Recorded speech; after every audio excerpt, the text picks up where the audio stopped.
Prezident xalq arasında uçurum yoxdur. Dövlət xalq arasında uçurum yoxdur. Bəli, ayrı-ayrı narazılıqlar var, vətəndaşların problemləri var, sosial, iqtisadi, hər cür. Biz hamımız bunu bilirik. Siz də bilirsiniz, mən də bilirəm. Çünki insanların içindəyik. Amma gedin, dindirin istənilən vətəndaşı, sabah Ali Baş Komandan desə ki, hamımız yumruğu bir yerə vururuq, tutaq ki, düşmən gəlir üstümüzə, hamı bir nəfər kimi onun arxasında düzüləcək. Niyə? Çünki uçurum yoxdur. Hamı ona güvənir, hamı ona inanır. Siyasi diyalogdan sonra milli məsələlərdə partiyalar arasında da uçurum yoxdur. Yeri Orada da bir birlik var. Bu çox ciddi məqamdır. Niyə? Biz uzun illərdə, yəni bu müstəqilliyimizin 34 ili artıq tamam olur. Yəni bu 34 il ərzində biz bu qədər siyasi diyalog görməmişdik. Bu qədər bir-birinə zidd olan siyasi kəsimlərin yaxınlaşmasını görməmişdik. Yaxınlaşma nə mənadır? Təbii ki, müxalifətdəki müxalifətdədir.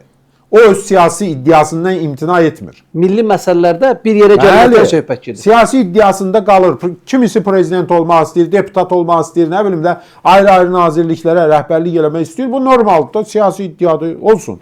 Biz buna bir şey demirik. Amma milli və dövlət maraqları gələndə onlar deyir ki, biz sizin elə efirdən Pənah Hüseynin çıxışlarını mən izləyirəm. Sən çox uzun illərdir tanıyıram da Pənah bəyi.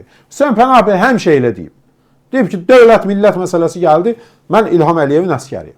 Arxasındayım. Bir neçə adamı çıxmaq şərti ilə digər partiya sədrlərinin hamısı milli məsələlərdə həmrəydi, həmfikirdir. O bir neçə adam artıq hesaba alınmır. Bilirsiniz niyə?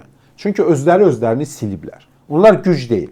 Onlar cəmiyyətə təsir etmir. Onların ümumiyyətlə o imkanları qalmayıb. Ancaq demagoqluqla məşğuldular, bölücülüklə məşğuldular. Nə bilim, biri də blogerliklə məşğuldur. Bir də blogerliklə mane olmayaq. Yəni, qoy işləsinlər, öz işləri yox. Əslində, çox çətin bir dövrdə yaşayırıq.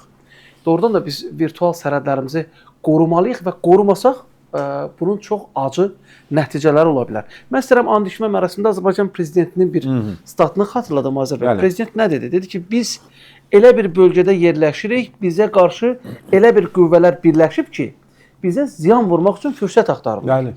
Biz 2-ci Qarabağ müharibəsi zamanı və antiterror əməliyyatı zamanı mən bunu artıq demişdim. Sarsılmaz hesab olunan elə bir daşları tərpətdik ki, bunu bizə bağışlamayacaqlar. Biz bunu bilməliyik. Bəli, biz bunu bilməliyik və bunu heç zaman unutmamalıyıq.